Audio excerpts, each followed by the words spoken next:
What's up, everybody? It's Magic here with RacingNews.com, back for another edition of Dr. Miranda Previews. With me, as always, is my co-host, Dr. Miranda. How are you doing today? I'm doing good. It's been a couple of weeks since I've been on here. I thought I was getting fired, but you can't fire me because I have all your numbers and I will find you all.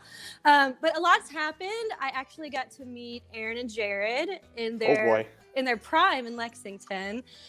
We had the pleasure of meeting young Farley. And the boys just kept calling me Dr. Miranda all night at the bar. So I have some pointers for them. I hope that Aaron is using that eye cream like I recommended. And Jared, I have nothing. I can't help you, buddy. But I have a question for Aaron, though, because Aaron tells me that he watches every single one of the Dr. Miranda previews. So I have a quick question for him. When's the Christmas bonus going to hit my account? Because, I have some snouts to feed and it's getting tough here in Kentucky. So just let me know when I can expect that. But I'm just kidding. No, I'm excited to be here. I have some pent up energy, obviously, but I'm excited to talk horses again. Yeah, it's great. So you previewed the Breeders' Cup, and you did a great job with the Breeders' Cup distaff. Unfortunately, there's no distaff division races this weekend, so I gave you a few options. It was New York breds, California breds, or juveniles, and I don't know which one of those you honestly hated the most, but you went with the juveniles. We're looking at the Grade 3 $125,000 Gray Stakes. It's a Grade 3 at Woodbine. It's a mile and 16th. Woodbine has a synthetic main track instead of dirt up there. A nice field of 9 horses in here, Dr. Miranda. Plenty of juveniles, a lot of them stretching out for the first time, some of them trying synthetic for the first time. It's an interesting mix. I'm real curious to hear where you're going on top. Yeah, so I actually watched a bunch of these horses in their first debut, and they're actually pretty good horses. So who knows? We may have a Derby winner down the road, but a few of them stuck out, and they're all from the Cassie and Addard barn. But my top pick is actually the number 7 Helium. He's been 2 for 2 at Woodbine. Both races he won by 3 or 4 lengths, and he was handridden out. He keeps Emma Jane Wilson on top. He's been working out great, and I think he's going to be the one to catch in the stretch.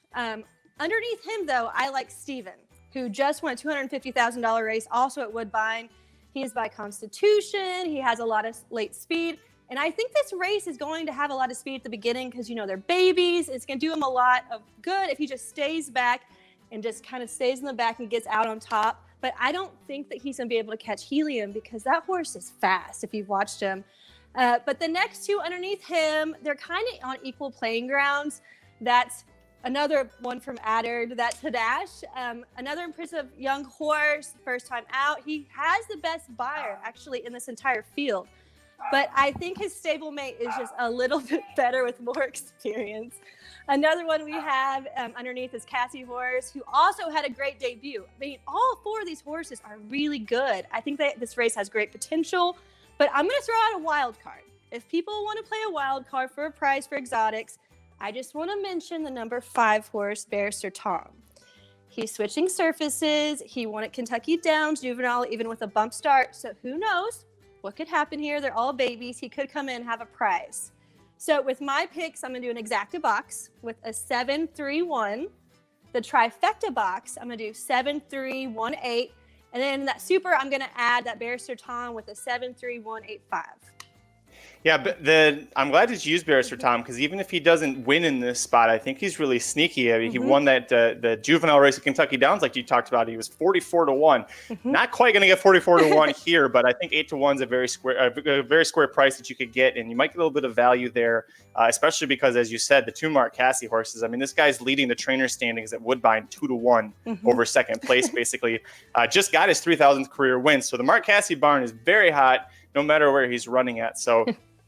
Helium is an interesting one. This is a horse that I really liked. He's your 2-1 favorite here.